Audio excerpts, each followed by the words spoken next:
All right, welcome back to another episode of hashtag randomly with Ronnie Jr. with my co-host with the most. You've seen him on Peacock streaming platform on Create the Escape. It is Russell Ray Silva.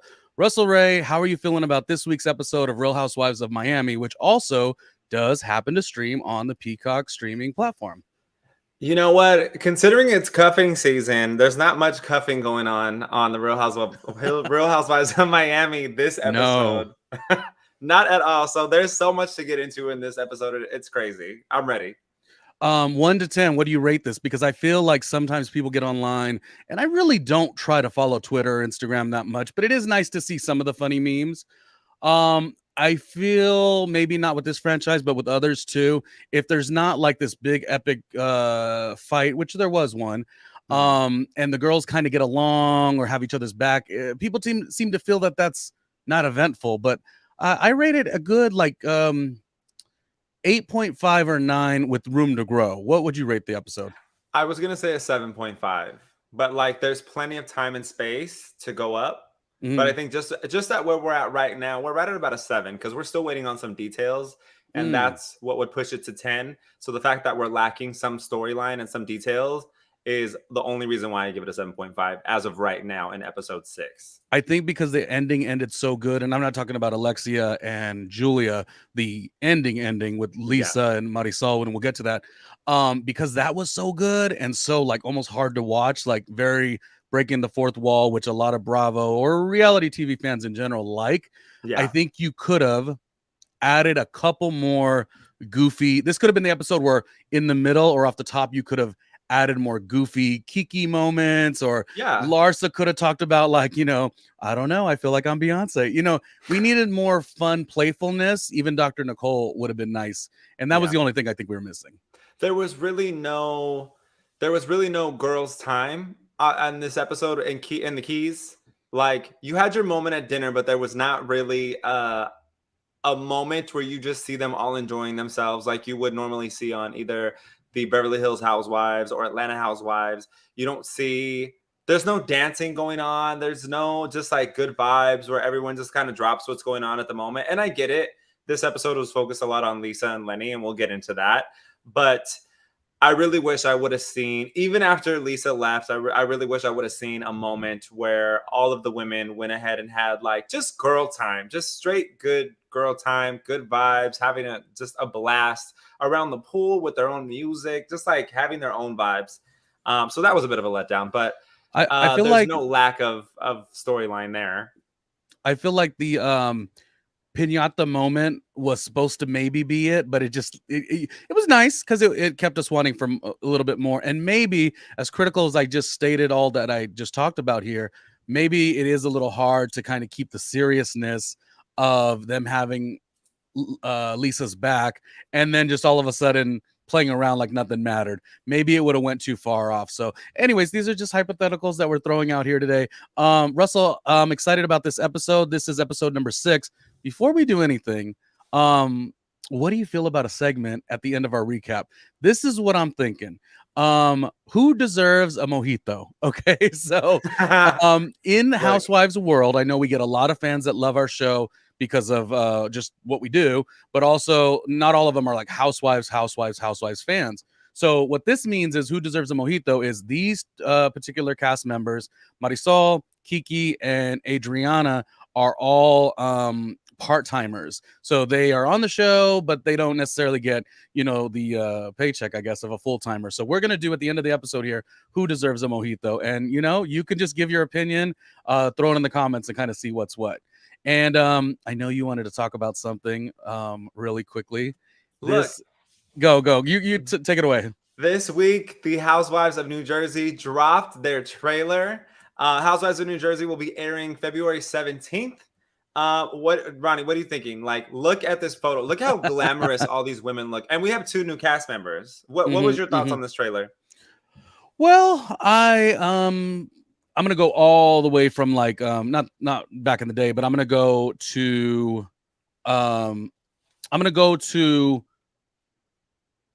I just love Melissa. See, I'm trying to say something that's so compelling, and I'm very honest all the time where I say my biases are going to be my biases. Melissa is the icon of the entire show right there. Tree is very uneventful. The wedding seemed like an excruciating experience, and you're never gonna have me, Ronnie. You're never gonna have me in a situation where, like, if I'm not invited to something, I care. The fact Yeah, that the whole season we're gonna see, haha, Melissa, you weren't invited. Or if we have yeah, reference to that, it's like, do you show up to places you don't want to, like, people don't want you? I just don't. That's my only negative critique, is that I don't want it to be what's the girl's name? Bill's wife, the comedian, the other uneventful one. Jennifer. Don't even know or care. I don't want her all season to be like, haha, Melissa, you're not going to Tree's wedding. Like, again, Russell, would you want to go to a place you're not invited? Like, that's crazy to me. No, no. I have this thing of like, if you're not invited, don't go. If you weren't invited and you weren't there, don't ask. Also, don't throw out TFTI or any other aspect of like, why wasn't I invited? At the end of the day, we're all adults. There's multiple factors that can play into someone not being invited somewhere. Like, it could be between you and someone else that you don't like, and this person might just not want drama at their event, so you might not be invited because simply you just didn't make the cut, and the other one pulled a little bit more rank for some reason. Yeah. Or the space might have been small and you weren't on the top. Going back to MySpace days, you weren't on my top 8. You're on the top 10, but you weren't in the top 8, and unfortunately, you were the one of the bottom 2 that got chopped. So don't ask about it. Like, this is just a life lesson for everybody out there. Don't ask about things that you weren't invited to. It's none of your business. There was no intent for you to be there. And don't have a little bit more confidence than that and go live your life without depending on anybody. When you have self-confidence and self-love, it doesn't bother you. This stuff should not bother you. However, I will say the notion that people could be like writing for Teresa, like, ooh, she didn't invite Melissa, her sister-in-law, and her brother Joe. If it were me and I was Teresa's friend, I would say, listen, for the sake of the kids, for the sake of the family, you invite them and they will just sit in a corner, and that's what it's going to be. So that is I went to such a negative place there. I did not mean to. I just love Melissa so much. That would be my only worry about the season. Now, the new cast members, they look great. I'm excited to see what they bring to the table. We didn't get enough personality, so I'm not really sure. Dolores looks so happy, and I'll just end it with this. Yes, Melissa's my favorite. She's very much my Larsa of this franchise, but Dolores is like my Lisa. So I like them both quite a bit. And if they're both kind of happy, or even having a dramatic season, I guess I'm into it.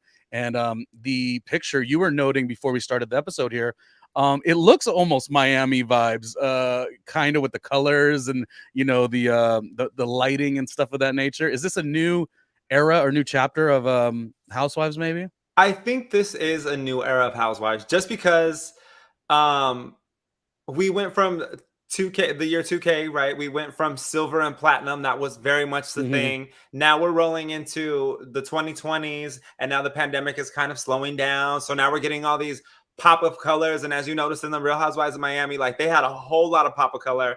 And now we're seeing with the piggyback of the release of Real Housewives of Miami, now Real Housewives of New Jersey, they're following the same color scheme. And ironically, your color scheme that's right behind you is exactly the same as both of the photo shoots. So I think you're ready for the Real House Husbands of Long Beach. You see what I'm saying? Andy Cohen, I mean, we can make money, baby. I'm just saying. I fit right in. I do. I am gorgeous. That's just what it is. Yes. You motherfuckers are going to learn one day. Oh, and for the record, I will tell you that this week, because we've been really excited about the episode. And by the way, we're going to start in just a moment talking about Housewives of Miami. One thing I love about Housewives of Miami is it is so fashionable. It's not in a bad way, but like, looks matter in this franchise. They do in all of them, but they really do in Miami. It's part of the whole social scene.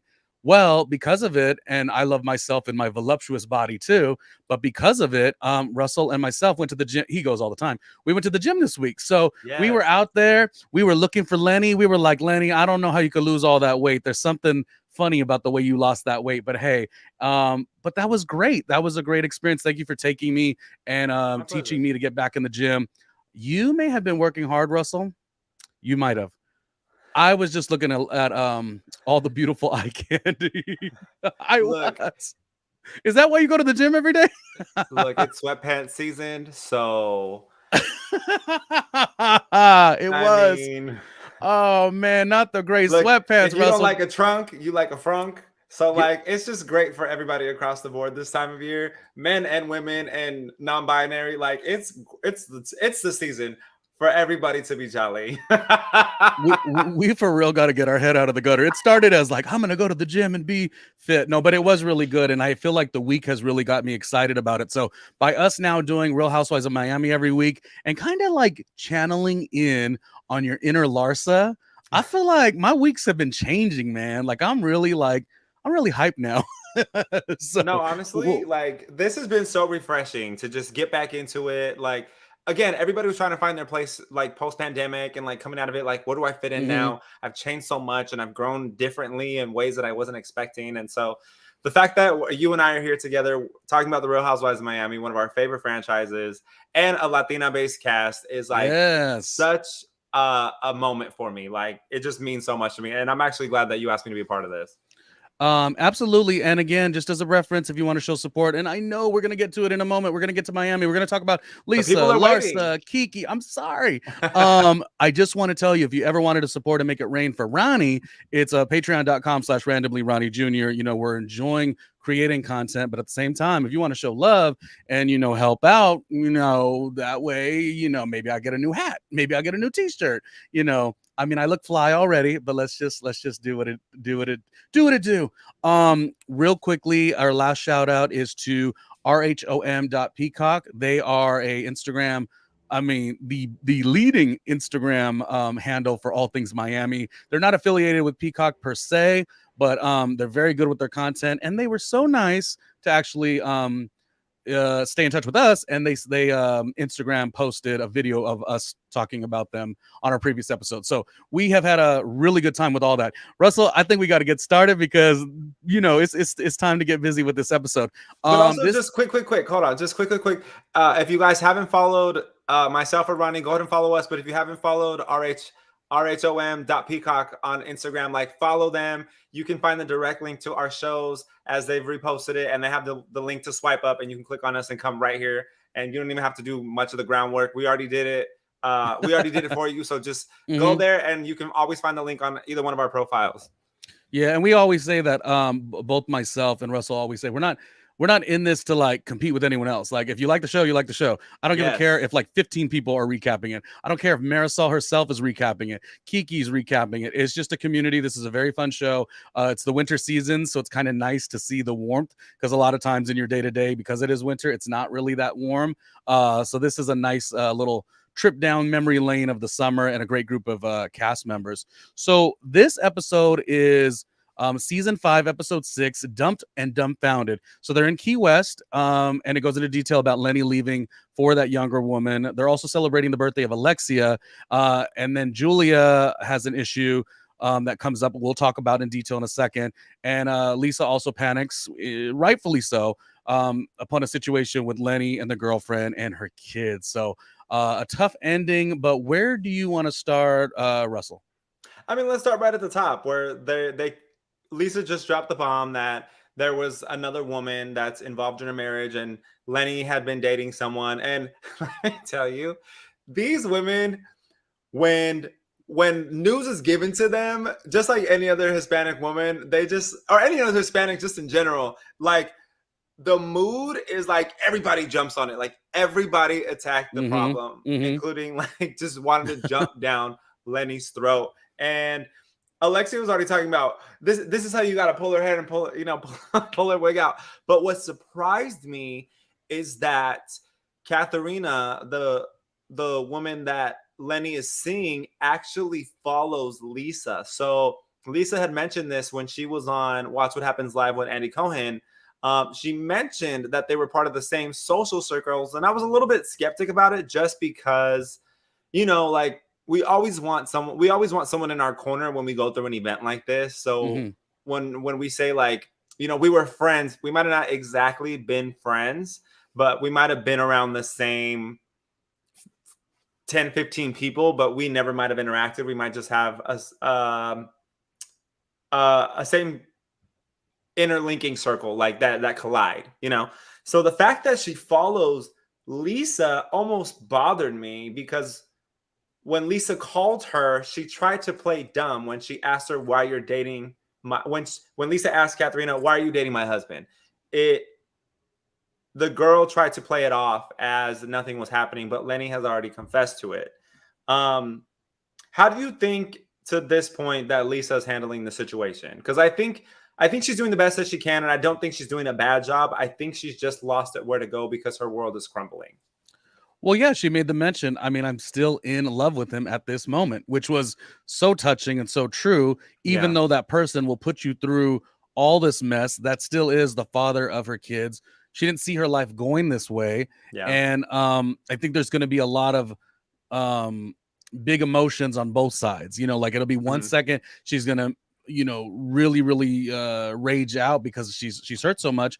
But on another occasion, she's going to be a little more feeble because you've lost so much. I mean, she did say it is like a death in the family, so to speak, in terms of mhm, her big dream. I don't know what I feel about the girl omitting the information when Lisa asked her, point blank, like, what is it? mhm. But at the same time, this girl has to know what's her name, Katarina. She has Katharina. to. She had. Who cares? She has to know that, like, easy in, easy out. Like she's looking at what her future is going to look like. Yeah. Say Lenny and her stay together for, a long period of time. She knows that by the time, she's, I don't know, in Lenny's situation, what is it? You age out. Once you hit 40, you age out and he's going to go, be with the younger one. So I think she did, she did what she could. She did You what know she what's could. almost weird about this whole situation is that Katharina looks very similar to Joanna Krupa. Yeah, you've said that. And so I'm curious to know if Lenny, just because Miami is such a tight circle, it's like West Hollywood. You and I know how small West Hollywood is. Mhm, Like mhm, everybody runs into each other. You know exactly who people are. Even if you don't acknowledge mhm, each other, you know who they are. They know who you are. You keep it moving. You keep it lit. So, mhm. with that being said, I'm curious to know if Lenny actually had any intent or any feelings towards Joanna Krupa because as they say, if you felt this way once, you've already felt it before. So, Mhm. in my mind, Lenny had already been planning his exit with just a significant other. Now, I'm so lost at what to say right now, just because I'm so angry about the situation Mhm. uh You mean this is about the not your fact. he's not your favorite guy? You don't wanna go have a couple beers with him? But there's nothing attractive about this. And grant you, like, you can love somebody that's not Star attractive, Island, but there's baby. nothing about it. His hairline is receding. Like, he just looks, he looks, he looks like, for like, look, let me back up. He's not something that you want to walk into a room with and light up the room. Like, you're not lighting up the room together as a couple. She might light up the room when she's walking into the room with Mhm. him around his people because that's arm candy.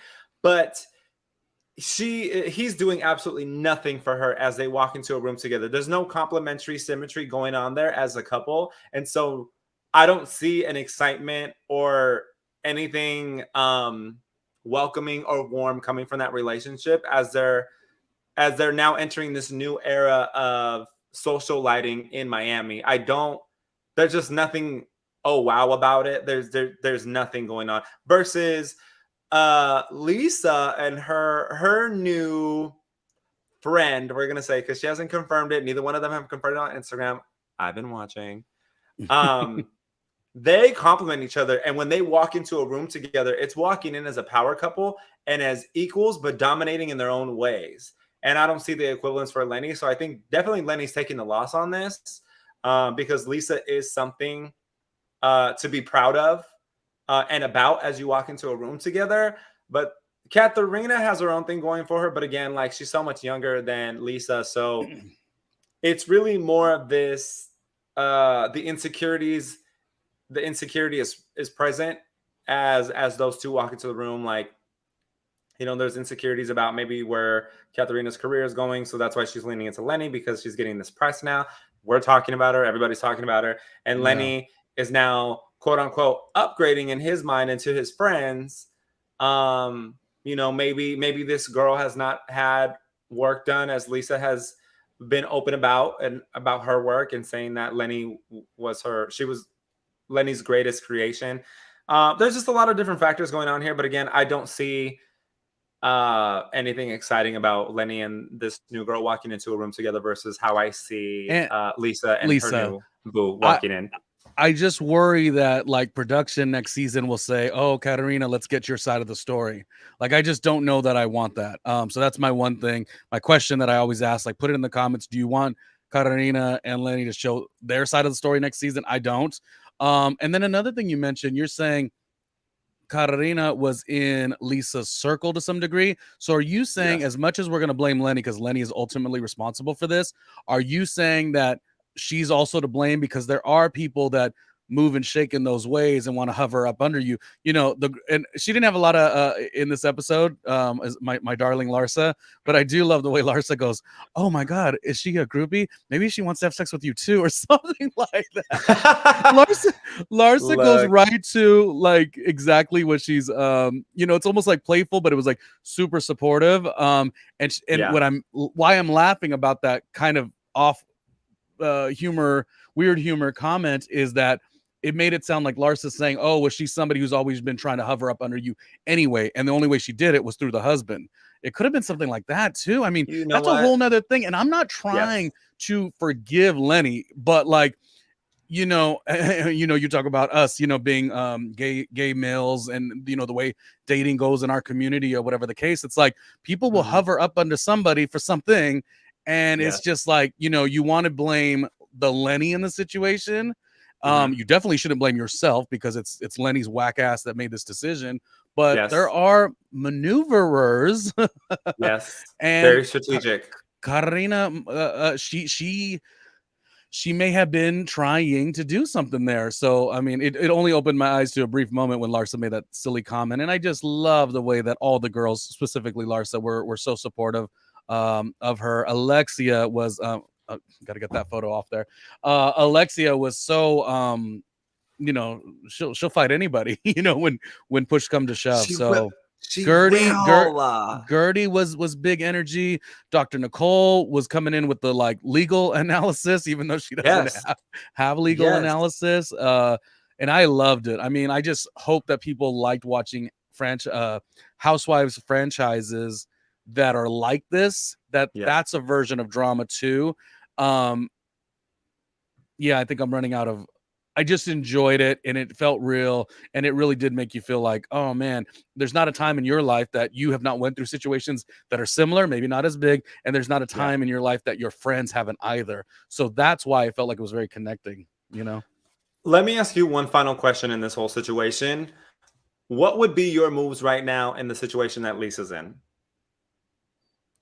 Oh, she's going to do the best that she can because she, you know, one moment she's going to be hot-headed about it because this hurts. But the next minute, like, you don't just turn it off. Like, you don't just turn it off. Like, the moment the person makes that move, they get the best of you because, you know, they are going to make that move and you're like left there to be like, I hate you, but I still love you. You know, it's a crazy thing. So I just feel like her best moves are to know that, I don't want to say she's lucky to be in this situation, but for some weird way, she's still filming a TV show. There's still excitement in her life. While on one hand, this is absolutely the worst thing you want to see on your television program. On the other hand, you aren't sitting at home doing nothing, no real purpose. She really, if anything, will have this show nudge her to be with her homegirls and go out in Miami or go wherever they travel, and re-pick back up. I do think it was interesting that Gertie was kind of getting into that space of like, oh, it's okay. You're going to be the face of this and you're going to be just like Larsa. I thought that was jumping the gun. And I know everyone will think I'm team Larsa on that commentary because I like Larsa. But I also do think I don't think Gertie was wrong for giving an opinion as a 20+ year marriage because Gertie and her man have been married a long time. Yes. But I don't think anybody who goes through what Lisa's going through wants to hear, it's okay, you'll be like Larsa in 5 minutes. Like, you just don't want to hear that. Your heart has to like heal, I think, right? Again, yes, you don't want to hear that. However, sometimes you need to hear the things that you don't want to hear because it's going to help you progress and move forward. And it helps the band-aid come off a little quicker instead of lingering on a situation that's not going to get better. And I know we'll head into the next portion, but I know Lisa was hopeful in this conversation that maybe she can save her marriage and maybe they can do something. But then she, they leave the pool area and they head into the villas, only to find out that now Lenny is kicking out his mom from coming to the house because the mom is suspecting that this woman, Katharina, is now entering the home while Lisa's gone on the girls' trip. And so here's my thing. I don't think there's necessarily a time frame where you need to introduce your new significant other to your children, because anybody who is grown enough to make a decision and know I'm moving forward with you, or I see a relationship with you, I mean, it could be as soon as 2 months, because if you know what you want, you're serious, and you can make a decision and you're not indecisive, then you already know that you're committing to this person and you're going to move forward with them and at least see yourself with them for 2 to 3 years. So why not make those memories? But also clean up your mess before you move on with someone and before you start sneaking them in and out of your house, because I think that is very shady. It's very mind you, your kids are going to look back and see this on a show one day. Your kids are also seeing what's going on in the house. So they're going to lead this as an example on how to transition from one love to another. And it might turn into unhealthy toxicity. So I completely disagree on what Lenny's doing. However, I think at this moment in time, Lisa just has to pull the plug. I've done it. I pulled the carpet from under someone's feet who's just not done me right, and it's just you just move on and you get into the motions and you get into the things that need to keep you occupied, because again, if you stay busy, you don't get yourself into trouble. So get yourself to the gym, get yourself to yoga, or meditate, or take yourself back to church if you're religious. But In I this think if I case, was definitely in Lisa's go on a shoes, girls' and trip. Yeah. if I was Lisa and I was in her shoes right now, and it was at the point where my significant other was blocking their own mother from coming over because of the shadiness that's going on, I would have contacted a lawyer. I would already had a real estate agent moving forward. Just to touch on this for a bit, Lenny is actually trying to avoid giving Lisa spousal support because he's claiming that she's making $30,000 per episode. You and I both know that $300,000 isn't much to go off of with the lifestyle that they live. So I think that's also very shady that Lenny's trying to throw out her finances out there.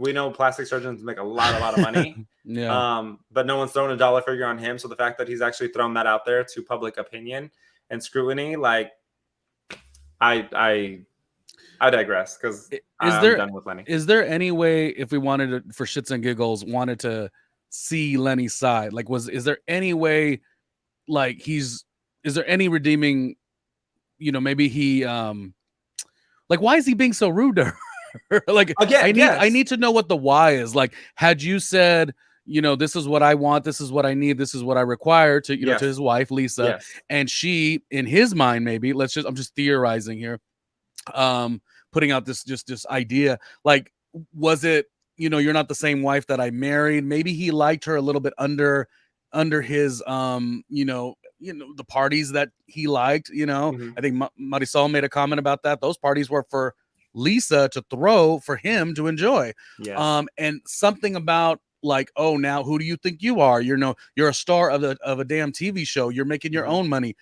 Is that something that would have, and again, this is not me saying I'm Team Lenny at all, but I'm trying to understand, is this a I'll show you moment? And if it is, that's how we would see the footage that we're seeing, maybe, he may have said, I want this, I require this. And, that's, in a relationship, you're allowed to kind of have your wants and needs. This is not a man or a woman thing. This is just this is what I'd enjoy, I'd like. And so maybe he just, I don't know, too many times tried to tried to I don't want to say put her in check, but maybe that's what I get what you're trying to say. It's not about putting someone in check, but it's about balance in the relationship. Like, if he's working hard, and he's supplying this lifestyle and she gets to live whatever lifestyle she wants, doesn't have to necessarily financially worry about any burdens.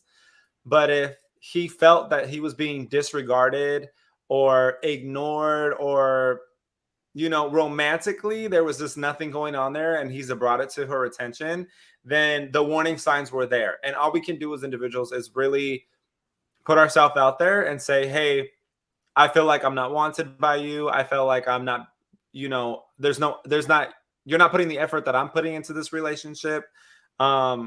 You got to meet me halfway, And because this I is feel if just a this reach. continues, I'm going to move Yeah, forward. this is a So, reach. Yeah. yeah, I mean, it would be fair to hear something like that, then be like, oh, okay, we know a little bit about what's going on, and no wonder the situation went, because maybe Lisa got overwhelmed with filming and with living one type of lifestyle, and it kind of skewed away from being with her husband. But also, we're not playing the blame game here, because No, no. she could have very much expressed that to him, and he just might not have wanted it. And again, as individuals, we go through different chapters in life. But if it's time to close a chapter in life, you need to close it before you open another. And I think that's where this all went south, is that Yeah. if Lenny or Lisa did grow apart from each other, it wasn't addressed. And Yeah. now it's just imploding and exploding, and just there's no good coming from it. Another biased moment by Ronnie. Going, and this is totally different situation, so please don't equate the two at all. Happily married Joe and Melissa. Joe Gorga will, in some of the episodes, had mentioned, like, you know, the wife that I married was here at the house, you know, and I liked that, and she was with the kids at PTA. Now you're over here making music, or, you know, the short-lived on display music and Envy and all these things. I always, and I know people have their things about Joe and Melissa. I've always appreciated their relationship, because I thought that was a cool thing. I'm like, look at you, Joe, being honest about it. See, people don't want to admit that they get jealous of things that they're not supposed to get jealous of, by the way. Yeah. You know, you marry this girl, you access her into a wonderful lifestyle. And it's also a fair payoff. Melissa is fantastic, the mother of his children. But like Joe would mention, like, I don't want you being this girl, you know, celebrity kind of, you know, B or C-list celebrity style. So I think maybe that's this is too much defending the thought process of Lenny, but I just do think that there is something there. I do want to say real quickly, really nice to see a little love and support. I just love this season and the show from Pauline O. So thank you. Not only loving Real Housewives of Miami and what we are doing. I'm gonna give Pauline some Oprah love. From okay, Some good. Oprah love. You know when Oprah does the hands? Yes. You know, give the wave, give the wave. Yeah, absolutely. And I mean, it is such a good season, and we're doing our best to try to like see all sides. You know what I mean? In some cases, but no, all absolutely. We're Team Lisa. Lenny, go take a seat. Go somewhere. Get out of here. Very much. Because look, Lisa has it all. Lisa has the personality. She has the presence. And not to body shame anybody, but like, I mean, look, if I had that body, the damage I would be doing, okay? Look, I would be going to my children's parent-teacher conference in a bikini all the time, because I just look so damn good. You walk in the room, there's some hoes in this house. There's some hoes in this. You know what she looks like? Can you recall? Can you go back into your memory bank real quick, Russell? Let's do it. Do you remember when VH1 had the Rock of Love with Bret Michaels? Yes. There was a girl that won, and her name was Daisy. Yes. I always felt like Daisy looked a little bit like Lisa. Like I was like, is that the same girl? I could remember see Daisy? It. Daisy was. See it. What happened to Daisy? I don't know. Maybe, you know what? We'll flash back and we'll find out what happened to Daisy on the next recap. We'll just throw a little. We'll. You're welcome, Pauline. And happy holidays. Thank you so much for like spending your holiday weekend with us, because we do appreciate this, and we do appreciate you being here with us. But you know what? I think we touched enough on Lenny. I think we should progress with Lisa. I think Lisa has such a bright future ahead of her. Again, as we've seen, because in today's days and time, social media and paparazzi, like, you can't hide anything. So Lisa already has a new friend in her pocket, we'll say. I think great entrepreneur, very handsome, is so complimentary to her as an individual, and they just make a beautiful connection, even if they're just really good friends and this relationship goes nowhere. Like, I'm here for it. He has a little bit of the salt and pepper going on, but not too much yet. But I think it looks great on him. He could dress down. He looks good. I mean, he's clearly dressed casual here. He can dress up. He's gonna look just as good, I'm sure, with some pomade in his hair and everything. Like he's stunning. And like Yeah. my hair's curly right now, but if I throw some pomade in, slick to the side, and I can throw on a suit, like I'm a whole different person. So I mean, I think he's very versatile. He might just be oh. So he might be. We might see him at in every aspect. We might see him at Industry, is what you're saying. We might see him at. I hope to see him at Industry. Barracuda Lounge. We're referring to New York City. The picture we showed. Nightlife, yes. Yeah. No. I will tell you that. It is good because sometimes you need, after what she went through, you need the bad pancake. You need the first person you go see that's not really anything serious, but you got to get all that stuff out of your system. You do truly need to get over somebody. You got to get under somebody. I mean, that slogan that's been said for years and years and years. It's true. Can I just tell you that is that what I was supposed to do? Because I don't think I did that. But you need to learn. On another episode. Yeah. As Larsa says, take notes. I have to say, I thought this was funny, and it was very much, to me, channeling inner Mama Elsa. I do question that, like, Marisol is putting it on too heavily. She's talking about being beautiful or whatever for the camera. And then while that's not glitz and glam, while that's happening, we see that she has the lipstick on the teeth. Let's take a closer look. I really feel like that was a little bit of a stage situation. However, it, to me, still was cute enough to miss and remember all the greatness that was Mama Elsa. So to that, I thought that was a really cute moment. We gotta love Mama Elsa, number one. Number two, I'm gonna say that was Marisol's gold tooth moment, or we could call that. Now you know what? Now I'm gonna reference her indirect shade that she throws in the show as silver teeth. Silver, you know what they say about like kids with silver teeth? They're just bad. Oh, okay. She's giving silver teeth energy when she says things.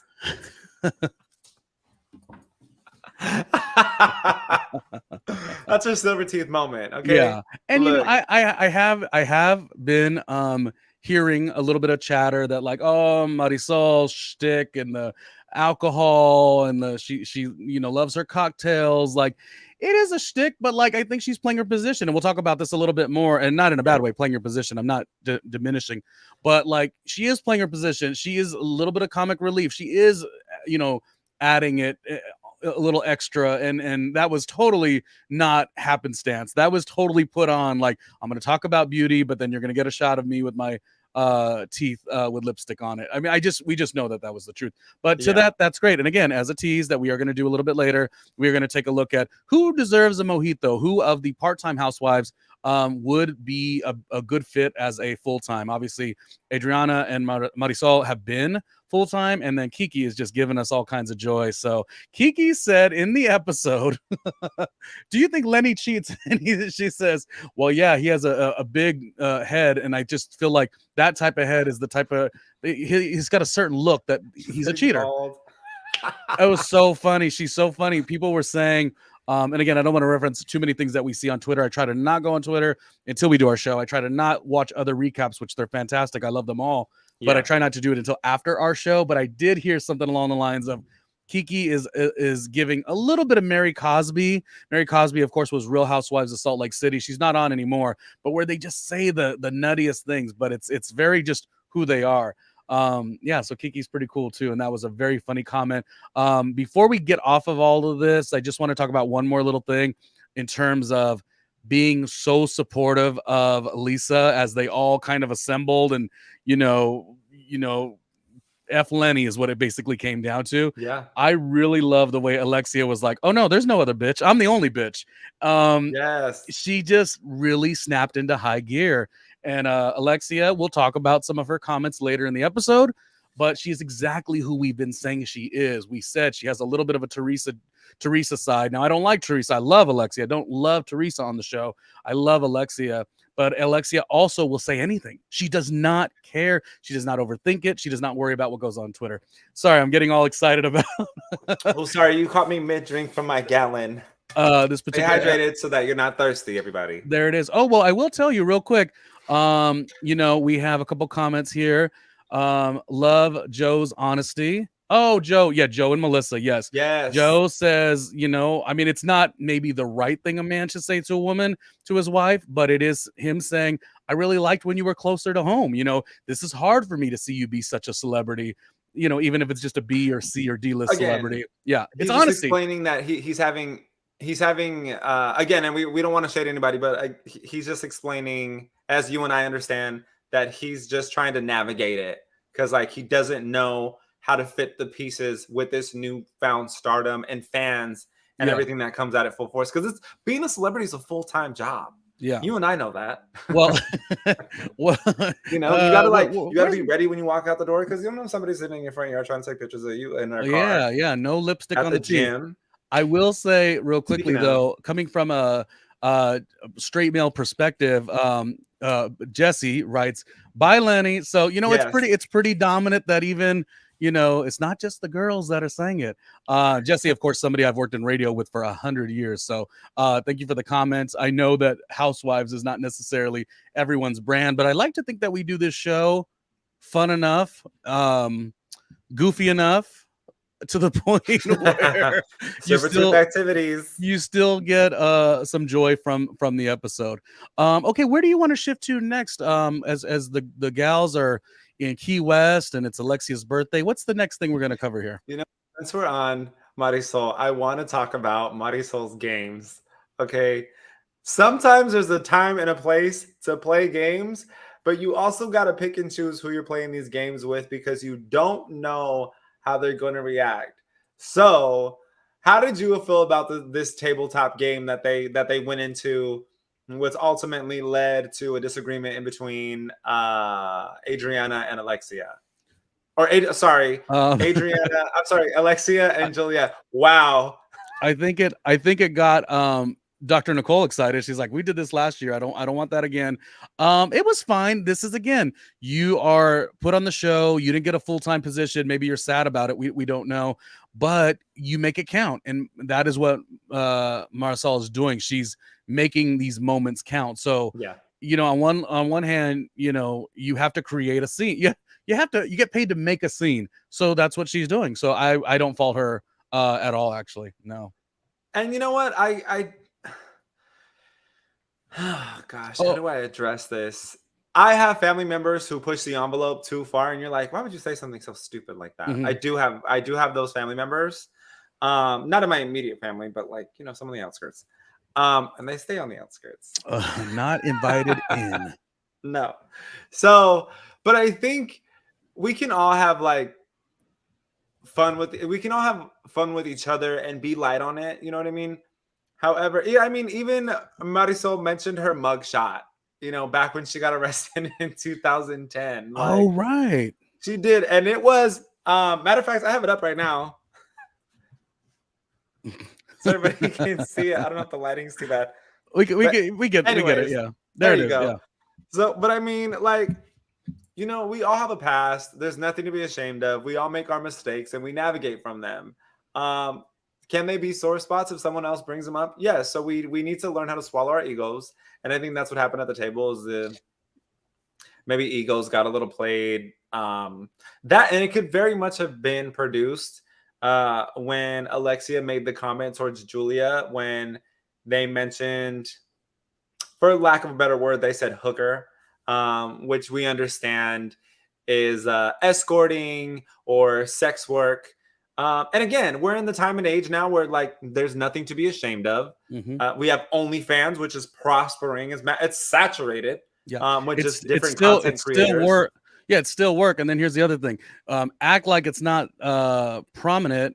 There would be what is it? Supply and demand. You know what I mean? So to act like it's something that's shameful, it's not shameful, because if it what do they say? It's the industry that's been for 1,000 years. So get out of here with your noble this and this. That's crazy. Yeah.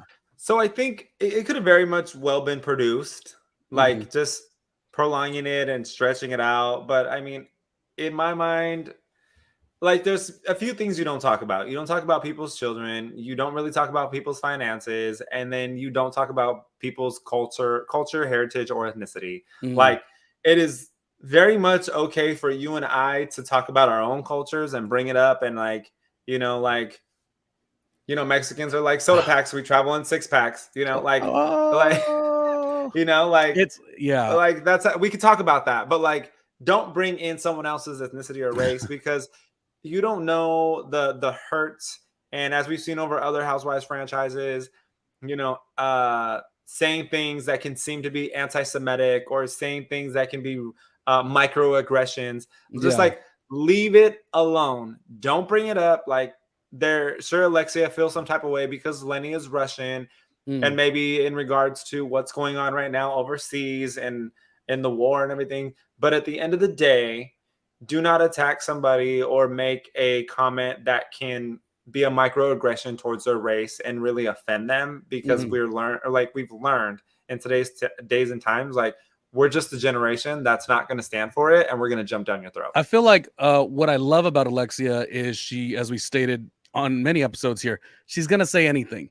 Some of these housewives are a little bit too calculated on like how their comments and how the edit will make them look on Twitter, and will they be a meme, and they're kind of like not even a personality anymore. So I love Yeah. that she gives her all, and Mhm. when she gives her all, it might be from a place that, like, when she's with her 20-year friendship, Marisol, and they're just jabbing each other back and forth in terms of like insults and love and jokes or whatever, like my best friends, like even we could talk trash all the time because we're friends. Now I think where that gets challenging is when you're so used to I mean, I've said this before. It's like that term that I would say, like when I moved to New York within the 7 years that I was there, the Mhm. term is like, what is it? If I'm fucking with you, I like you. If I'm not saying nothing to you, it's I really don't like you because I know that you can't hang with the joke.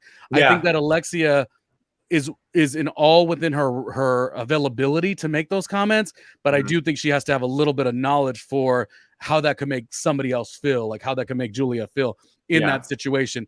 And you're right. I love that you stated, was it a little bit produced, because I kind of felt like Julia wasn't mad, but like Yeah. somebody was egging her on to be like really mad about it.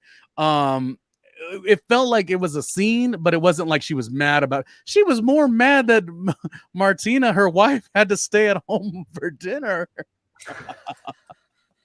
by themselves than she was about this really big insult. Yeah. So I just want to say that I can see Alexia, and also here's another thing that happens when you are in a stage of self-deprecation and you're like totally, could razz on yourself, the mugshot, there's things that people say. I mean, it's specifically they brought up the Colombian cowboy movie documentary. Yeah. And so like Alexia's like, oh yeah, nothing. That don't bother me at all. I've heard it 12,000 times. So Yeah. when she's used to receiving something, because Alexia in her lifetime, she's probably heard all kinds of things that were out of line. Yes. She lets that rub off. She lets that just fall off her shoulders. But you can't maybe make the next person be that same nonchalant about the thing. You know Um, what? It's funny you mentioned that because here's the thing. I very much have a personality where people feel that they can say things to me and that it's just supposed to roll off my back because of how I am as an individual. So I relate to Alexia in a lot of ways. Is like I've had to take it, so why can't you take it? Like let's call it what it is. And I understand Julia's perspective because Julia, model mean is a little different than regular mean, but she's also a sweet individual. So she probably hasn't had a little bit of shots taken at her by just random people. Like I've literally met someone, and by day two, and mind you, they're like small interactions. By day two, they're making backhanded comments at me, and I'm like, "Are you talking to me? Because I don't know you like that, and I don't play like that." But again, right. I can I handle like it, that. and I can dish I it love back. that. I like that sentence. Because I don't know you like that. If I Yeah. know you like that, we can go here. If we're Yeah. not cool enough, like I gotta suspect that you're saying it with some actual where it's not a graceful comment. This is actually to be mean. I was in a situation recently where I'm sitting at a table. The holidays are here, so you're around a lot of people you have not seen in 10 years, 15 years, 20 years. Well, the FAG word came up, and I use it, in terms of in a loving way sometimes. And sometimes straight people will come up to me and say, like, oh, you shouldn't use the word. And I don't use it very much. But my point is, it's within our community, right, Russell? I mean, this is just, it is, even just minimally. So I will use it, and people will try to tell me, oh, don't say it. I don't care if you're trying to reaffirm the word, this, or this. I'm like, if I'm gonna call somebody that, it's not about calling anyone the word. What I'm saying though is, careful. When nice. what I'm saying though is when you want to tell me that I can't use this word, you don't know what I experience. So then again, 5 minutes later, I'm at a get together, and the word just jumped around the table, all straight people and myself, and nobody checked the person. Nobody thought it was odd. They may have defended the stance, for sure, and I do admire that. Not that I require that, but I'm just saying, like, if you're not the person receiving it, if the word doesn't hold weight, the FAG word holds weight clearly, because people are trying to use it to be funny. But I'm a gay male, and I got like every right to be excited about it. I wasn't really that excited about it because I just took it with a grain of salt, but I can't I hope I'm explaining myself right. I can't expect everyone else to take it with a grain of salt, because not everyone's built the same way. I remember a cousin of mine, he was like, oh no, I absolutely hate the word. I'm like, I mean, fuck them. I mean, well, here's the thing too, like, there's in the Latin community, because again, this is a Latin-based show, so they've found a way to like cutesify it, and almost it's a normal reference to each other. Not that word, but you saying the M word? The M word. Yes, bitch. That's okay. Time out. Or as me and my friends, silver teeth activities. Oh my goodness. But as me and my friend call it, Mary's word. Got it. Yeah. I caught it right away. Yes. Latino, you've been around them. You know exactly what it is. You know exactly what I'm talking about. And just anybody that's LGBTQ will walk into a room and be like, if you like tap them on the shoulder, you scare them, they'll like say, and then they'll say the word, right? So like, it's like cutesified in a way, which is kind of weird, but in a sense, there's no, I guess the barrier with that word, with Mary's word, has been broken down so far that it holds no weight or malicious when it's said. And it's so like far removed from actually like meaning something worse. People say I weigh all the time, and it doesn't mean the actual translation. It's a far removed reference of an individual. I'm just saying, my point of a lot of this is just that I can't decide for someone else how they, if it is something that they don't want used, you know what I mean? In terms of it being where it holds weight against them. Now, if you're an outsider and you're telling me, like, as a straight person, Ronnie, don't use this word, don't use that word, don't use this word, don't use that word, I'm like, shut up. I use the words I'd like. But if it's a term of like, it could offend somebody, I always want to respectfully pull back, because I don't know. Like I said, my cousin, he's the same age as me, but this is a guy who, by 14, 15, 13 years old, we grew up in the 90s, and it was very unheard of to be out, and he was generally out. And then for me, it took many, many years. And so for me, I hear the words a little differently. For him, they sting more. Like, on one hand, he lived his life more truthfully younger, but it also hurt to do that more. So when somebody says FAG in front of him, he might lose it. I was 27, 28 before I really started talking about stuff. So I had a lot of years to really grow and be this amazing Ronnie that now here today.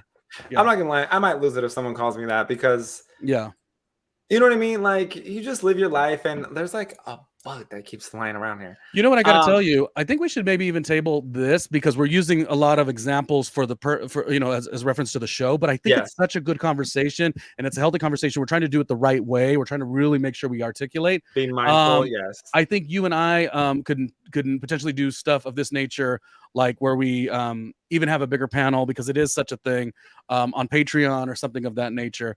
But finish your last thoughts, and it's just something that I think I hope we. In terms of the fan base, I hope we did a good job trying to explain the relatability that one could feel. And Julia's not even my favorite cast member. You know what I mean? Yeah. I mean, she's a good person, but again, I don't know if it's the storyline producers that are walking her down this road, and I don't like it because I think she's a gorgeous woman. I think she has a lot going for her. And again, she wants to revamp her modeling career, but it was like we saw it for a snippet and it hasn't been addressed again. It's there's no weight to her storyline right now, which I dislike, other than being called something that she didn't like being called. But again, I mean, she referenced the modeling world, but again, like, we want to see you go into the modeling world. We want to see you execute it. We want to see you living your best life with your stage in life right now and how old you are and the body that you have, because we want you to be the example for other people's whom will follow in your Right. footsteps. That's And what I I was trying to get. and I That's want what we her. want, and that's not what we're getting. Yeah, I'll be interested to see. Alexia apologize for that. I think that's okay. The older Yeah. I get, the more I'm like, I'm sorry. I Yeah. just don't feel like I need to be. Not that I'm not. I don't feel like I'm right a lot, but I'm a little bit more. I think the older we get, I'm sorry. Like I legitimately am sorry if I hurt you. Like that's Yeah. that's nothing I would want. It may have happened that way, but that's nothing I want. So I'm not saying Alexia needs to do that, but going forward, let's see if she does do that. But beyond that, I don't think this is even a feud because we saw nothing of the trailer. So I kind of feel like you might be right that the producers may have been pushing this along. I actually know one of the girls who I used to work for production with years ago. I just found out she was a producer on this series. Oh, snap. Okay. We worked at Married at First Sight together, season 1 and 2, and Okay. she was brand new. And now I looked at the credits. I was like, oh, that was my homie. She was a real cool, real cute gal, lesbian, also real wonderful friend of mine at that time. Now I've not talked to her in 6-7 years, but yeah, maybe it was her. Was it her? I won't say her name, but maybe it was her that was like, yeah, Julia, keep going. But you know, because maybe Julia's not giving much, and so they might be trying to pull teeth because it's like you're not really clicking this season, and we really need something to pop off for you. And maybe that was where this was going, but it didn't do anything for me. What did it for me was everybody else sitting inside of the bus that was commentating about everything going on. Alexia putting down her drink and her snack, and everyone like, uh-oh, she put down her stuff and now the hands are going, that was more entertaining to me than the actual drama itself. And I wish they just would have recorded more in the van on what was going on other than bringing it back to the conversation. Because when they came back to the van, it's like, then a whole new feud sparked between Adriana and Alexia. Right. Alexia don't play. Alexia is earning her paycheck for sure. She's a favorite of mine. She's very unfiltered. Yeah, she is a favorite of mine. What did you think about Alexia and Adriana? People who did the show together, they're OGs on this show. Yeah. Did you have a side, or was it just more like entertaining? I mean, look, how could I put this? Uh-oh. He's about to read Adriana. No, I don't know if you are. There's nothing. This is gonna sound so bad. There's nothing wrong with dating somebody that's married if and only if they have had the conversation that they want to live separate lives but not end their marriage. And there's a lot of reasons why this can happen.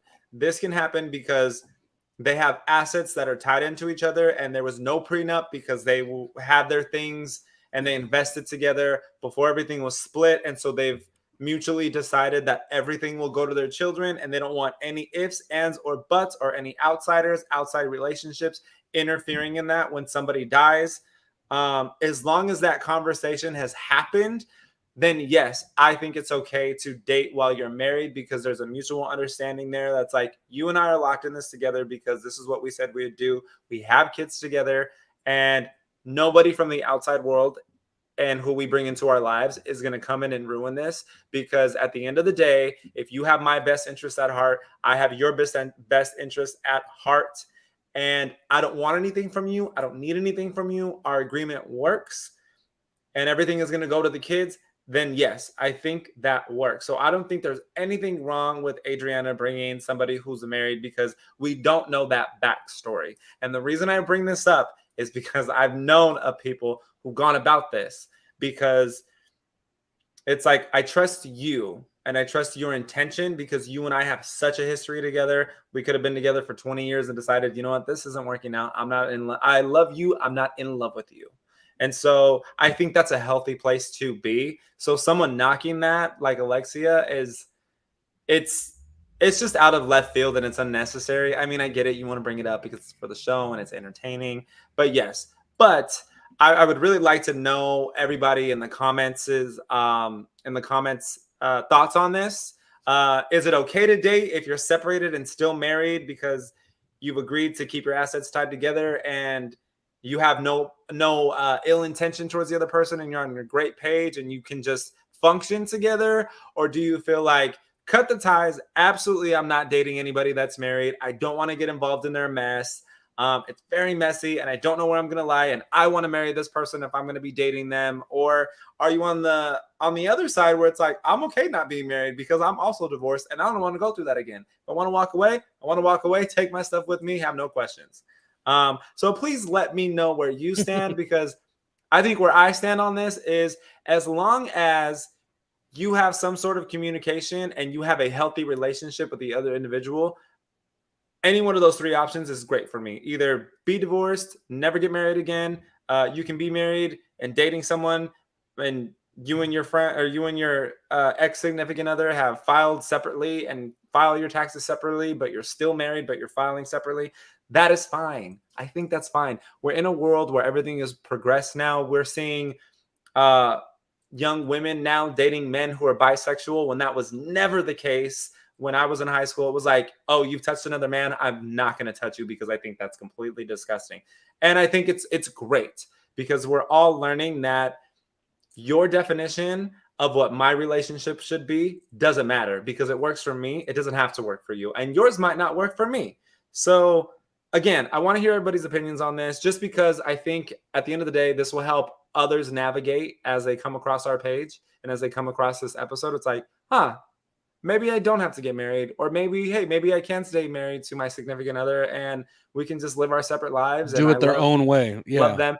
Love is about your own rules and your own experience, and what makes the other person makes each other happy, and how you guys build that together. You can build a house with bricks. You can build a house with wood. At the end of the day, it's still a house. So you can build a relationship on communication. You can build a relationship on financial gain. Oop. You know, to each their own. But again, we all have our own rules. So why are we worried about anybody else's rules? I think, Ronnie, what are your rules? First of all, that was so well said. So I do encourage everyone to go to Social Pop now. Entertainment, fashion, pop culture, and more of what Russell just said could be found over on that outlet as well. Anyways, that was well said. Thank you. I think in the situation with Alexia and Adriana, I wonder if it was Alexia kind of upset last season, you know, almost like a residual, like, I'm gonna get into Adriana's business, because it did feel like last year Adriana was in Alexia's business quite a bit in terms of the Herman and his I guess his bisexuality and stuff of that nature. So maybe Alexia just hasn't. I don't find her the person that just like lets it go. She may not be mad, but I feel like that's her way to kind of strike back. I will say that I thought Adriana in this situation played it the right way. She wasn't highly defensive. She defended herself, but she wasn't highly defensive, and she was just doing it on her own accord. I think even in this episode, and I never thought I would have an Adriana moment where I'm like kind of backing her and supporting her. She did talk about, like, I don't like being alone. I don't like being, like divorced, and it was hard and it was hurtful and it never gets easy. This is a side of Adriana maybe we've seen a long time ago, but she's just never been a favorite of mine. Not season 1, not season 2, not season 3, and not season 4. So I loved the scene because Alexia is, right on. It's very projected that she would kind of be all up in the business. That's Alexia for you. We love that about her. But I thought Adriana handled it very well. In terms of me, I will say that I always kind of make mention to everyone, you got to run the race the way you want to. Now, if you're in your 20s, life is way different. But once you hit over 35, once you hit even 32, but I'm 42 years old now. So I decide and dictate the way I want something to go.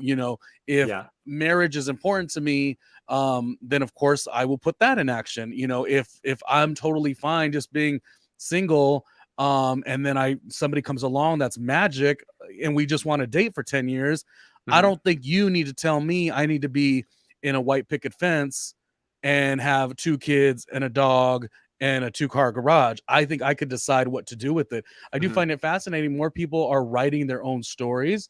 I was talking to somebody recently who was like, oh yeah, we're not gonna but we're not really equipped to purchase a home, but we do want to travel a lot. And I was like, oh man, I'm so supportive of you and your spouse because of that. That's what I said. But I know damn well a lot of people would think that's crazy because in our society it's buy the house, buy the house, buy the house. Yeah. Get the 2-car garage, get the dog, get the kids. And I really do find it more fascinating that we're in a generation now where people could just do their own thing so long as you're not hurting anybody. You know what I mean? I don't know if that applies to like thruples or whatnot. I mean, I'm a little like, I don't know. I don't know if I feel that, but I do. And again, this might be based on our community, right? I remember telling a family member once, like, I don't know that. I mean, I'm single, so I have no issue here. Anyways, I could lust whoever I want to all day. Okay. But hello.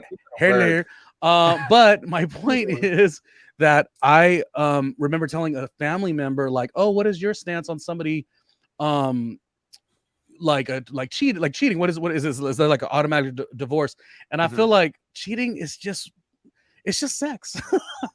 Like I've just gotten to that stage where it is literally just sex. Like I understand that like that's grounds for breaking up, but it also doesn't need to be. You know what I mean? Like sometimes it is just a thing. And anyways, it doesn't matter what I think. It just matters that everyone needs to run the race that works for them. Now, with that being said, it's not like I'm saying I want 7 different people in the bedroom with me. I'm a sweetheart. I am Ronnie. I am Ronnie Romance. I am Ronnie Romance. We all know this. I'm Ronnie Romance. So I do prefer more the traditional monogamy kind of vibe, but I just feel like I'm over. And traditional meaning just one individual and another individual. Like you're starting with a clean slate, getting together. You're not meaning like man and woman. Oh yeah. No. Just fish. So everybody knows, no fish. Just tilapia. No. But should we move on? Should we move on? Well, my next question to you was going to be: does it change if the 2 that are married are still living together, raising their children? However, they might live in separate rooms. Again, to each their own, but how would that change for you? Would you be okay with that? Would that be okay?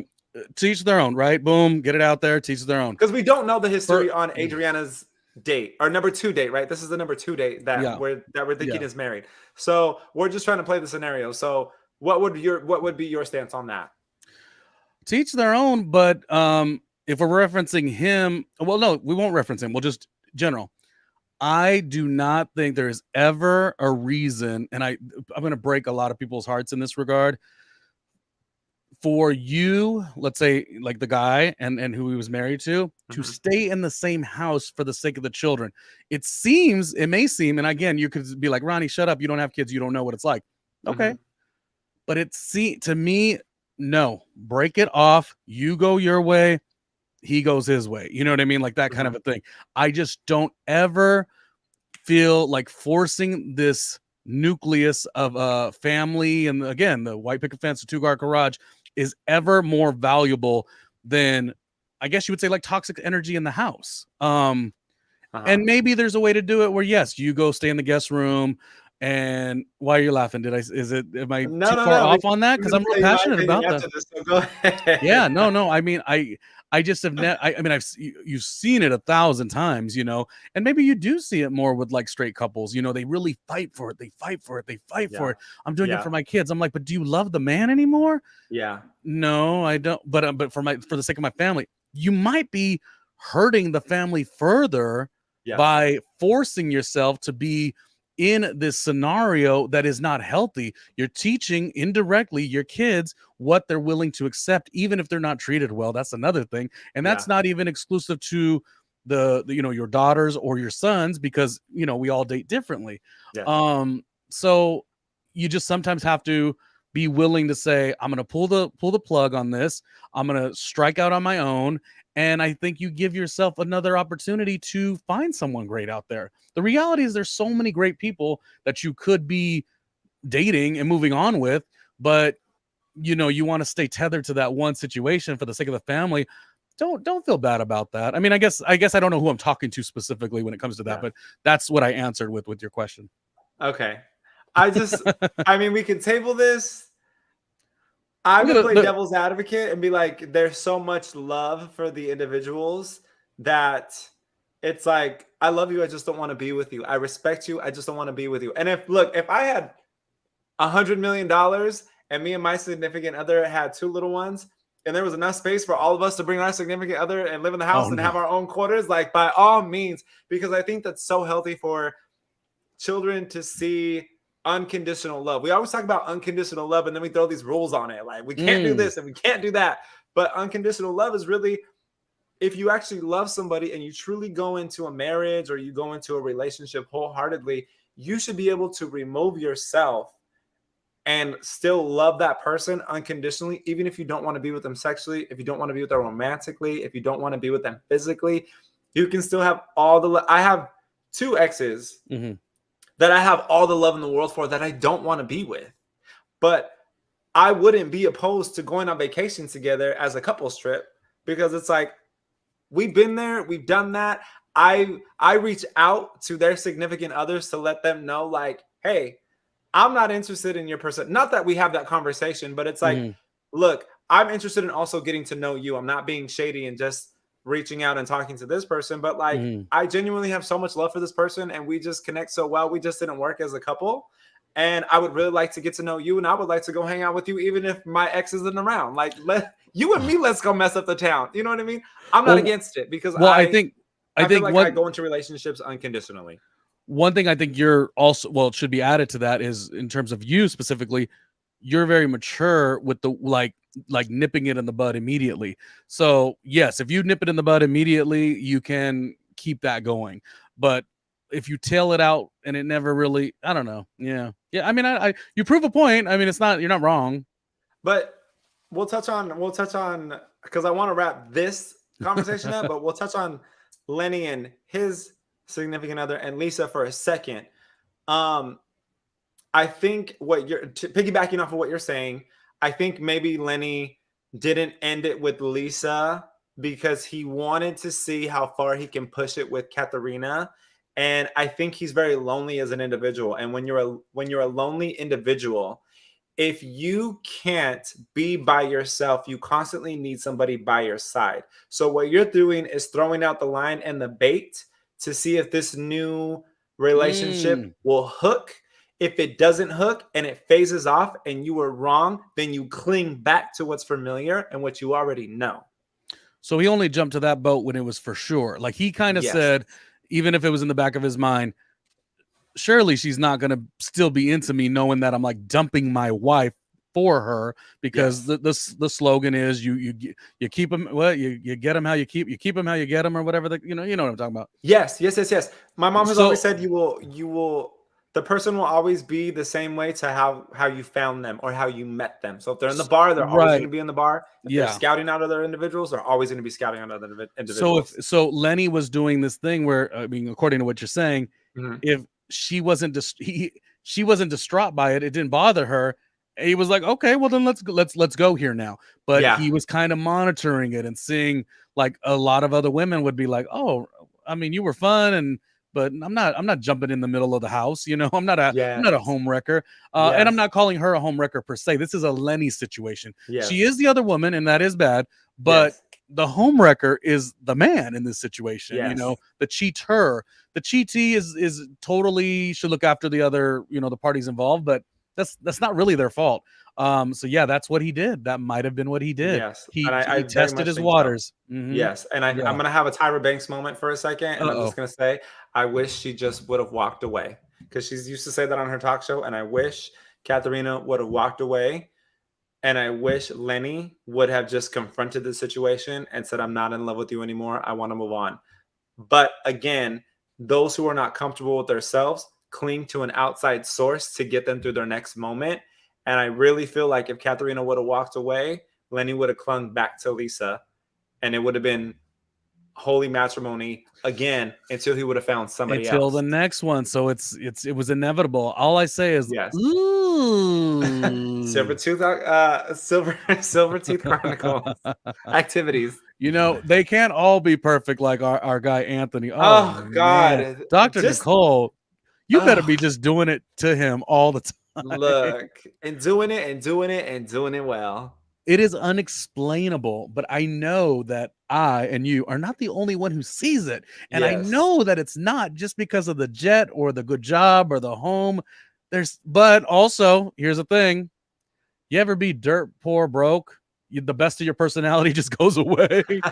And then you start popping and the money's good. Then all of a sudden you're charming. So it's a little bit of like, I'm not saying it's not the money, but I'm also saying the money helps you be in your best spirit involved. Can I just tell you, I don't know where we're going next. I know we got to talk about the part-timers and who's going to be full-time. And Yes, we're that's already exactly where we're exceeding an going. hour, but you know, we do a good show for you. We try our best. And you know what? We're gonna give it to you all. We're just gonna throw it out on the table because tomorrow ain't promised. So you know what? We're here now, and you're already spending time with us. So we're just gonna bring you into the family, and you're just gonna be here until it's over. That's right. And it's time for a flashback because you know what? The show did carry a Key West vibe. And I was saying to you, I have been to Key West, you know what I Yes. mean? And I was like, oh, it was so wonderful. It was for a family wedding, this, and this. So I had to go into the archives. And let me tell you one thing about me. When I was young and that metabolism was tight, we were just having a time.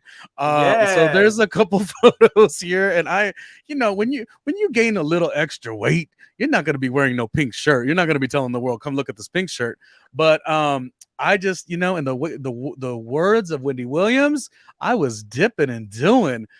This was in Key West around 2000 and maybe like 14, 14 or 15. I'm not sure. Closer to 13, 14. Anyways, the point is, it was Key West. It was wonderful. Tons of family. We celebrated my cousin, Maisa, and she married Scott. And I've been very close with their family also. So it was just one of these great weddings where all my family was there from my cousin's side, and his family was there, which I also know from my time in New York. But to me, Key West was amazing. And you know what? I'm all the way in for a Key West live remote for this show. You know One of what? these Go back to days. that. Go back to that slide really quick. Uh, uh, If you look at the upper left corner photo, you should honestly submit that to Corona if they ever do a flashback of like Corona has brought happiness over the years, because that is a picture perfect commercial moment right there. I mean, it's candid, it's fun, everybody's having a blast. Even the out of focus individual in the red shirt is having a blast. I mean, that is everything. yeah, Like, those are two of my second cousins, Luke and Andrew, and okay. their brother Nick. So it was such fun. And then of course my siblings are in a picture, my cousins in a picture, and I'm just doing it with the pink shirt. Yes, daddy. And Key West was it. Like it was just such a good time. Like it's such an interesting place. Like the only reference I had of Key West at that point was watching like the real world Key West, and then also knowing because I was really young, A, I wasn't out yet at the time, and then B, I knew Key West was like old, like older gays. Like I knew there was a big scene there. So I just really do find myself knowing and wanting to end up back in Key West at some point. You know, if the world worked in a way that I'd like, you know, maybe go get a Airbnb for a month, you know, one summer or something like that. Okay, you scared me for a moment because when you said find yourself in the Keys, I was like, Oh, not after I just said I hope the panhandle falls off last episode. no, this is different. This is the Just a same. visit. No, this is different. This is The Keys is how. like Palm Springs of Florida.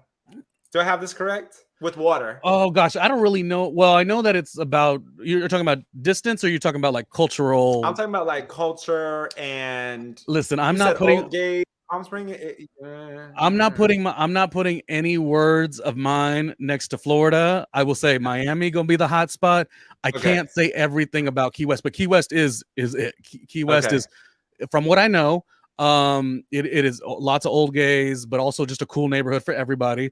And it was a great location. Now I will tell you, the Key West that I saw did not look like the Key West that these girls, the Housewives of Miami ladies, were staying in. So they must have been on the upper echelon of the situation, but it really was a good time. And no, it's not what you referenced last week at all. I mean, but also who knows? Things have changed. You know, this was 2013 or 14. But I do feel like Key West is always like the vibe, super inclusive. You go to bars, there's people that are naked in bars over there. Like it's I'm not, no joke, like it's a interesting place. Yeah, so I had fun. We had fun. I wish I could go like again at some point. Yeah, look, I mean, now I want to go, and I'm not really a Florida type person. I avoid Florida at all costs. Oh God, I avoid it at all costs, especially Jacksonville, Fort Myers. Yeah, I'm not speaking of those places. No.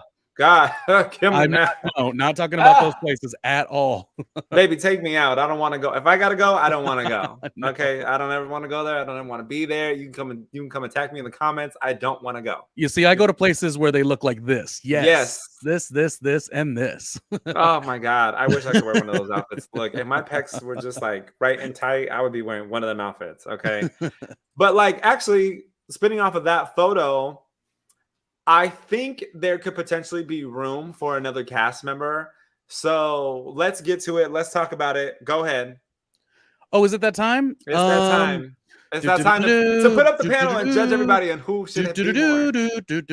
I just got to look at my cell phone more time. Oh, shit. Oh, my God. You better start throwing some money at my Patreon, because sometimes, what do they say? You don't not look the greatest. You just ain't got your money right. So listen, we are in a working hard stage, but I'm ready to be in my arrogant stage. So just make it happen and shut up. No, okay, we will move on.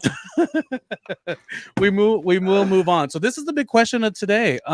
We loved that episode. That was season 5, episode 6. But we do want to know who deserves a mojito. Yeah. So, Russell Ray, co-host with the most, me, RandomlyRJ.com. We want to ask the question because we love Real Housewives of Miami so much. It is a perfect cast. Everyone kind of fits in. The ones that we don't enjoy all the time still make sense right now. But it did kind of have my mind plagued as to, like, you know, these part-timers are really good. And we saw on Real Housewives of Atlanta that Marla was always a really good part-timer. And then when she went full-time, it didn't really work. Maybe it wasn't a great season. I don't know. But I said, we're doing this recap. We have a great time doing this recap. Let's just ask the question, who deserves a mojito? So out of the Real Housewives of Miami part-timers, Marisol, Kiki, or Adriana, who should or would be great for a full-time position? What is your overall opinion on each of them? And then we'll kind of decide which one we would put in the full-time cast member position if we were running things. Okay. Let me see. It's tough because everyone has a place, right? So if you bring in Kiki, and I'm just looking at my notes for a second. If you bring in Kiki is going to elevate Julia in the sense of the modeling world, right? And so they can kind of bridge off on that storyline together, and it could really be women empowering women, especially at this day and age. That would be a great storyline. I do think Kiki has some great one-liners, and I think she can wild out, which I also appreciate. Marisol is a veteran, so she's been there. She's done that. I think she brings her. She's funny. She's self-deprecating. to Mm-hmm. the table, and she is funny. She is who she is. She's gonna make her drinks, and that's kind of there's an element of Marisol that we love as viewers, right? But there's also an element that we're still missing because we used to lean into Mama Elsa and like their conversations, and her mom used to call herself a witch because she knows things. R.I.P. I So love and miss Mama Elsa so much. I do. I used to love the way she would just like she was very Celia Cruz for me, and she would just like say it as it is, Mm-hmm. and I think she added something to the series as well. Yeah. Um, Some major points though. Marisol is, in fact, even if she's trying too hard sometimes, or it's a shtick, because sometimes it is. I still feel like there's something that maybe because her mom did pass and like it was just a new stage in her life, or she's mhm. happily married now, or whatever the case. She is a little bit more fun and entertaining now. Shtick Yeah. and all. I worry though, in terms of us asking the question, which of these Real Housewives of Miami cast members should go from part-time to full-time. Um, I worry that she might have it too good right now. Like this Mhm. is good. I get to come in here. I get to play play up the drunk thing. I also get to play up my age, which I love. That's the part. If it was me, if I was in Marisol's corner, I would say play up that that you're not the youngest. You're a little more aged than the rest of the cast members. Yes. Wear the most vibrant. Wear a muumuu if you had to. You know what I mean? Wear a caftan I every episode. mean, Not a muumuu. she was giving the nanny vibes at the poolside with her green outfit. Like, But I'm saying I like that, and I okay. know. Well, I don't know if you know, but I think we've said this. There are so many Real Housewives in terms of the franchise Mhm. that we don't mind like a Dr. Nicole Get Your Life. Your skin is Mhm. taut. You're in your 30s, whatever. I love Melissa Gorga. She was very young when she started. Mhm. But we always love like a Dorinda Medley. We Yes. usually love Leah from Miami was really great. We kind of like a little bit more of a, you don't got to be the Golden Girls, but you got to be something like very very not bougie. Well, maybe the word would be bougie. So I like Marisol as an option to go full time, but I think she's really dipped into her place Yes. here. Like this is good. And the one thing to think about is she has not had to really bring her husband into the show. And as somebody she's been married, I think 3 times, maybe it's for the best. Maybe you get that check, you do all your press, you sell your, whatever product she's working on or whatever the case and building her cachet. That's Uh-huh. great. And you don't really have to get into the weeds of bringing her husband on the show. I mean, I haven't seen him that much on the show. You know what's great about, here's the thing, and here's how I The, would rank them now thinking about it. I would rank Kiki as number 1, I would rank Adriana as number 2, and then I would put Marisol as number 3. And the reason being is because, again, this is going to come down to money as well, because they already might be making more than some of the full-time cast members. But I don't think that Marisol should be putting in more effort than she already is, because she just doesn't have to. There's really not much more to tell. Not in a bad way, but she's like Kathy Hilton of Beverly Hills. It just works. We don't want to see Kathy full time does it because work? we don't want to. Does it work? Look, Kathy brings some good one-liners. She also is Kathy. Oof, Kathy agree can to be very disagree. like Mm. far removed from reality. Like she doesn't know the lady's name at her house. Like, girl, bye. I'll challenge you on this one. I love your point because you were using it to make a point, but I will challenge you. There is no way Marisol, like in terms of like that position, uh Kathy is nothing on Marisol in that position, in that kooky oddball part timer. In my opinion, what I'm saying is, I yeah. think Damn, I wanted she to fight. just I wanted to knows. fight. Look, Alexia. Look. It's not that serious, Kathy Hilton. We're good. Why was I so anxious? I'm over here like Kathy Hilton. If you could just make it rain on my Patreon, I'll be a lot sweeter. Patreon.com/RandomlyRJ Jr. Thank you very much. Okay, back to you, Russell. Thanks, Miss Kathy. But for real, but here's the thing. She knows her place and she plays it well, right? We have those actors that we don't want to see in blockbusters, but they played the good best friend. They do. And they play that secondary role excellent. And I think Marisol plays that role excellent. So would I want to give her a full-time position? No, because she would have to do more and it's unnecessary at this moment, especially because fitting in with the cast right now and doing more, I don't think would work. But if there was a moment in the future seasons, like 2-3 seasons down the line, where the way that the cast was interacting, that we needed more from Marisol, that would be the time to step up from her. But as of right now, I think she's good. She's in a good position. She doesn't have to put her whole life on blast. Protect your and that's marriage. why I don't give her that's why I don't give her a high ranking on like you should be number 1 or number 2. Like, no, and she's she's good at carved number 3. She's fine. She has nothing to prove. She's carved a position in this show. Like, Yes. she leaves the show, we feel a little bit of a void. I mean, and honestly, like, Julia's not my favorite, but Julia doesn't really work to me because she is a full-timer. We have to get so much out of her. I would have been so much more comfortable with Julia. Like you said, the modeling stuff would have been fun, and fun Martina stuff. Now we're going deep into these serious issues, and it's like Julia keeps telling the world, I'm the kooky one, I'm the kooky one, I'm the goofy one, I'm the weird one. Like, I kind of like think, wow, that would be so much more compelling in a part-time role. So to your point, Marisol is good enough to be a full-timer. We like her. However, she's already done full-time. I would say, even in the vein of protecting your marriage. I mean, because thinking about that, like, you're on a show, you've been married many times. You're on a show where it didn't really work when you were a full-timer. It just didn't. And you could say she was a little more uptight back then. She was running her marketing or PR firm. And so that didn't play on camera really well. Or she was just under the being under Mama Elsa. It's very hard to shine under your parents. under your parents in general. But then you got this woman that the world just loves, in terms of this television show. So since she's already done it, I say, to our question, which of these cast members should go to full-time? I say, unfortunately, it wouldn't be Marisol.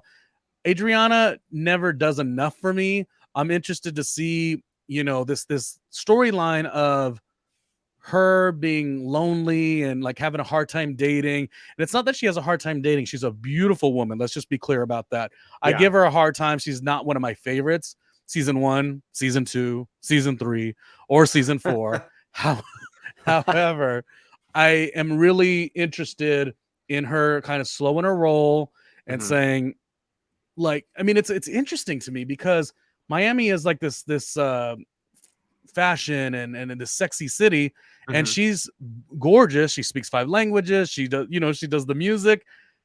She's involved in art. She's kind of a catch. And then she's doing this whole, like, if you date me, we got to wait 4 months before we, hit the bedroom or whatever. I just feel like in that regard, there's something fascinating by that. And that's why I feel like in a part-time position works. So by default, and I don't, let me not say it like that. By default, and by, I think she's really great addition to the show. I think Kiki would be interesting in a full-time position. You're right. She would really make Julia's storyline make a little more sense. Getting into the modeling world, it would be very enlightening for all of us. Seeing that modeling isn't what it used to be 20 years ago. I mean, just to be real, I and my voluptuous body could be a model. There's Very something much for everybody now. I'm not saying that to be funny. I'm saying like serious. So Kiki just, she's humorous now. But I think there is a little intrigue to know more about her. And the last bias that, of course, I'm going to have is that Larsa and her are so close.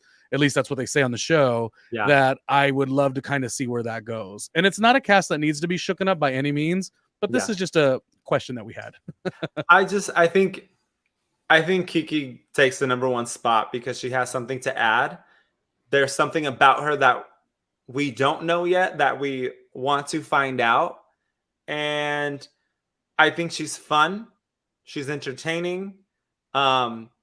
She just pops. Like, she really does add something. And there's a potential there that hasn't been unlocked as a part-timer. It's getting there. But I feel like she will be the next one to join the full cast. If someone wants to leave, I think Kiki would be the first one I would call to bring up and give her a full-time position because I think she's great in every aspect. Like, she really is. And I'm going to tell you, we're not in the position to say who of the cast that's full-time to be demoted, because that's not what I really want to do. I think all of them could stay. And I've said this and I'll say it every time. The way that they manage the original cast into Dr. Nicole and Gertie, and it fitting so well is like something Bravo has not done in a very long time. Dr. Yeah. Nicole, Gertie fit perfect in the full-time position. So I really truthfully feel like it's a solid cast. And if anything going forward, it'll just be things to add to it, because it's not really a big number of people. That's 1, 2, 3, 4, 5, 6 full-timers. 7 to 8 would be probably actually 7 to 8, I think, is sort of what we're seeing over on Jersey. So you mean to tell me Miami can't maybe get the same? I mean, as it is in the Jersey cast, we don't even need Bill's wife. Like, she's unnecessary. So I hate that you say that. There's that. I think she adds an unnecessary drama. Stop I it. think she Stop does. it. I'm gonna turn She your mic does. off. And I think I didn't turn your mic off. You're I'm lying. just kidding. I did Dang, it. that was terrible because I low-key thought something messed up. You son of a bitch. If you want to support what we do, RussellRaySilva.com, RandomlyRonnieJr.com, and as I've stated before, Patreon.com/RandomlyRonnieJr. Of course, on this particular episode, we're talking about Real Housewives of Miami, but you will see more from both of us. So if you like what we're doing, please put it in the comments. And this was just a fun question. Let us know what other question you want us to explore. Each and every episode, we're just recapping Real Housewives of Miami, the actual episode. But to say that our tangents don't go to places, it would be an understatement. You know what I mean? I mean, last but not least, when it comes to a little R&R, which cast would you like to see myself or Ronnie join? Which cast do you think we would best fit in? We want to find out in the comments, and we'll see our positions next week and where we end up. Wait, so you're saying like if they had to add you or I to a cast, which housewife franchise? Okay, I have the answer. And why? Years ago it would have been Potomac because I interviewed Giselle and was, stayed in touch with her manager, Erica Lyles, and I actually pitched some stuff for Giselle too, and she was very interested. It just never worked. And Giselle I just love, so it would have been Potomac. But and then I would say it would be New Jersey because I love Melissa. Yes. But I've already experienced a lot of really good life living on the East Coast, so I don't really need New York or New Jersey necessarily. I'd have to literally be, if it was me waving a magic wand, it would be like, you know how Alexia has her favorite gay? It would be like Larsa saying, "Come on, Randomly Ronnie Jr., we got to go to this event." I'll be like, "All right, let's go." That's to me heaven. So that's where I'm putting myself. Okay. Yeah. I say I would put myself with Jersey, but I'm probably the full-time cast member that New York needs, because New York, there's something weird about New York Housewives. It just doesn't pop. It just doesn't work after the originals. And I think they're missing, I'm not going to say a broke housewife, but someone who would be out with like the regular New Yorkers, like not someone that's living a pretentious life. That's like, we want to see the people who are like out in the New York social life. And that's not what we're getting. We're getting like the Hamptons, which is great, but we're not getting like Fire Island, and we're not getting like the main spots to be in Chelsea or Lower Manhattan. Like, we're not getting any of that, which is what we get on every other franchise. We're not getting that. We get West Hollywood and Beverly Hills, and we get Beverly Hills, but we're just not getting all the aspects of New York that New York has to provide. But I mean, by default, you can find me in New Jersey because I'm always ready to flip a table on somebody who turns sideways on me. And I don't have to get ready just because I stay ready. That's what we have to do next episode. We have to do our Real Housewives taglines as podcasters. Yes, we have to. We have to submit a couple. So we'll do that next episode too. Hey, thank you for anyone who's joining. We of course start the conversation with Real Housewives of Miami, and then a couple like segments. And of course, in the future, we are going to have more segments in the vein of Social Pop Now. We had one on a previous episode, and it did very well. So we'll be back with that in a couple of weeks. Right now, it's a holiday, so we're just doing the best that we can. And we hope you like it. But yeah, that's the thing. We're going to do Real Housewives of Miami as the entry point. But I mean, if Melissa Gorga is trending, we're going to talk about her. If New York is a season that we're kind of like, hey, how's it going to go? What's going to happen? We'll weigh in with our opinions. And there might be other stuff too. We'll grow in the pop culture space in terms of like, you know, we both like J-Lo. So if there's a J-Lo story, we'll talk there too. So make sure you support. Yeah, I had a great time with this episode. I had a great time even revisiting in my mind Key West because, you know, I definitely was dipping and doing back in that day. So it's just real cool. And I'm glad we maximized the episode. That's what I think. And with that note, we want to say happy holidays, everybody. If you celebrate Christmas, have a safe and wonderful Christmas. If you're just going to be around loved ones, be safe. You know, it is the time of year to have a lot of fun, but just please be mindful. Don't drink and drive. There's Uber, there's the Lyft. You can call AAA. They'll tow your car for free on New Year's Eve. All right. Again, happy holidays. Thank you for letting us join your holiday. Yes, Ronnie. You know, just trying to be in the spirit. You know, the thing is, like, I feel like I'm right in the middle. Sometimes you catch me on a happy day. Sometimes you catch me where I'm like, shut up. But we thank everyone who's been supporting the content that we're creating because it is a lot of fun. As we stated before, too, if you enjoy these ladies on Peacock streaming platform, why don't you go over and see Russell's show? He was an expert, design expert, and a host on a show called Create the Escape right there on the Peacock streaming platform. That came out right when Peacock started. So you got to imagine the coolness that, like, on one moment, Russell, you're doing a TV show, and then on the next minute, like one of your favorite TV shows as a viewer, Housewives of Miami, is on the same platform. Like, that's got to feel really cool, you know? It's such a surreal moment. Like, Peacock is just such a great, NBC Universal in general is just such a great company. And I always wanted to work for them. So when that happened and when they brought me on board, I was like just through the moon, so excited. Still excited to be part of the NBC Universal Peacock family. So yes, this is it's a very exciting moment to be sharing a platform with people who I've actually looked up to for a few years. That is right. All right, I guess we're out of the episode here. Cheers to Marisol and her lipstick tooth. And that wraps it up. Thanks, Russell, for your time. I'll talk to you on the next one. See you later.